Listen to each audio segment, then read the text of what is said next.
Hi everybody, and welcome to yet another 180 Markets Weekly Wrap. Well friends, there is a season for everything. And right now we have earnings season and we also have tax season, which Sean will talk about later on in the video. But back to the earnings front. Well, we are getting some fantastic earnings reports coming out of North America, as well as down here in Australia through Stockland. But up north, we are seeing the companies like Alphabet, Meta, Microsoft, and just this morning, Amazon, really putting up fantastic numbers. Now, to be clear, not all companies are reporting such stellar numbers, and what is emerging as a trend are these big companies grabbing market share and cutting costs, and it's leading to profits. And that is what currently Wall Street likes to see. And down here, we are seeing the companies like Stockland starting to report some benign numbers, which may make people feel a little bit more comfortable in the housing market. That's right. Now, it's early days, and again, these are just some select companies, but there is the beginning of an emergence of a trend. And now to talk about what happened on the markets themselves this week, as well as I mentioned about the seasonality, I'll turn it over to Sean. Hi everyone, and welcome to another weekly wrap. It's been a very busy week here on the market for us. Quite a lot of placements and a lot happening. Now, I was going to start off recommending a hairdresser downstairs, but they did such a great job that my daughter told me I have to wear a hat because I can't show this haircut. So anyway, I won't be recommending any hairdressers today. Now, one theme that we are seeing in the markets, and we're getting a lot of feedback on it, is investor sentiment regarding sell in May and go away. Now, with May a few days away, a lot of investors have been spooked by previous Mays and June as well. It'll be very interesting to see what happens here because a lot of people aren't participating in the market at the moment because of what historically has happened in May. It has been a very bad month for the past few years, and then June brings upon a lot of tax loss selling. So we are keeping an eye on that, and we're hoping it does not have a big impact over the next few weeks. Placements, as I said, there were a lot this week. Let's start off by the one that we did at Ignite Equity. So we helped raise $4 million for Impact. Let's bring up the chart over here. So Impact has recently gone into the high purity alumina space, and they have got a lot of market attention. So we did a raise at the market, pretty much 1.2, cornerstone by their current largest investor, and there will be more news on that on Monday. Other big raises this week, FFG. Now this one was great to see. So this one, the raise was done to one single investor at 2.5 cents. So let's look at the chart over there, and that was at a whole cent higher than the previous closing price. So very interesting to see how that continues to trade. It's up 23% at the moment. We are recording this at midday. So yeah, that's a great sign there for Fatfish. PEK, all right, so that's a big $25 million raise being done by Canaccord and Barrenjoey. So they're raising at 50 cents, which is a nice discount to the last price. And I don't think there are any free options there. So yeah, very popular here at 180 Markets, that one. Another interesting raise, MRL, Maya Resources. So that's a placement and a convertible note. $700,000 of the $2 million raise was cornerstone by, I think, a guy named Jeff Lord. So he's obviously got a lot of confidence in the company. They are doing it at market price, and they did add in 1 for 2 free 30-cent options. Now, a very interesting raise this week was BDM, Burgundy Diamond Mine. So they haven't traded since the end of last year, and they were in the middle of a massive $230 million raise on Wednesday. And during the raise, they announced 3 significant changes. The first one, that the vendor had gone from 9.9% to 19.9%.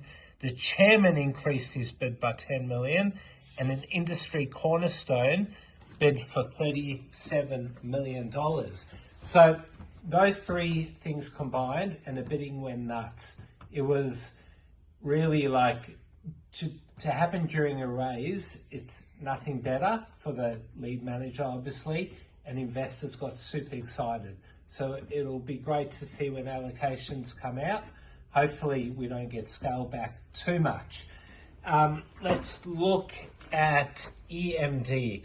Now, I'm a bit annoyed with EMD. I don't like telling off anyone, but I am a shareholder of EMD, and we try to participate as we do with every capital raise and nothing. But being a shareholder, you want to participate in capital raises, you want to be offered the placement. One thing that we do here is the first thing we'll do is contact current shareholders and see if they want to participate in the capital raise. So I'm sorry, but I may have to sell my EMD shares when they return to market. All right, let's look at some movers this week, and we're going to start with BRK. So I will say hello to Mr. Smith. He's a big supporter there of BRK. And let's look at BRK. So on, I think it was Tuesday, they announced an on-market share buyback, which is obviously great, so that they are going to put a lot of their excess cash into buying back shares. But they also announced an independent reserve certification. So that put a light under the shares. They did move from 1.3 to I think 1.7 intraday, and they have fallen back a bit, trading at 1.45. But that company's cashed up, and yeah, it's pretty unusual for a company with a market cap like this to be doing a buyback, but we'll see what happens. TSO, so they've had a very, very strong week. Let's look at the chart over there. And they have pretty much moved up from mid-twos, not that long ago, to be trading at 4.6. It's up 15% today. Now, yeah, I'm not encouraging anyone to buy because we're actually selling some options, but that has had a massive move up. RLC today is up 50%. It's only up 33% now. It was quite a bit higher before. Doesn't look too good, so I don't know why I'm talking about it. But anyway, they announced that their lithium claims are a lot better than expected, and they also announced their quarterly. So, yeah, well done to RLC. It's been a very tough journey for them. I remember we helped raise money for them, I think. Let's look at the 2-year chart. I think it was actually around here, and the stock price went up to 5 cents, which was great, but since then it's been a very tough journey. MP1, now let's take a look there. So that has been a massive mover today. They're up 43%, and what they announced today is an update to their guidance for next year. And that came along with their quarterly. So clearly the market has sold it down over the last 2 years. It was trading at $22 and trading as low as $4. So maybe people sold down that one a bit too much. Now, MTM, they did announce the second tranche of their placement approved, and the stock was issued. The full placement has hit the market now, and that stock has done really well this week.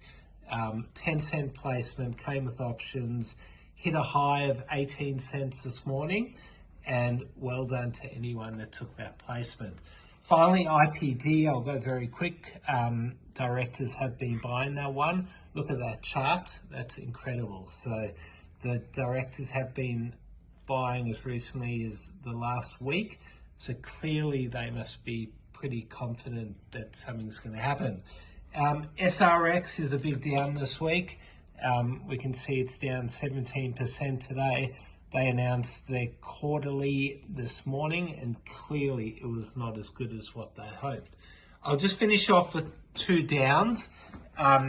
TIG and TYM, both saying that they're going to delist from the stock exchange. Now, There's many different reasons why companies do that, but clearly they think their companies are undervalued and would get a better valuation from being delisted. All right, thanks for joining us. Hope the haircut hasn't scared off anyone and the big knock on my face that the camera boy gave me before the video started. Just kidding. Yeah, have a good weekend. Go Blues.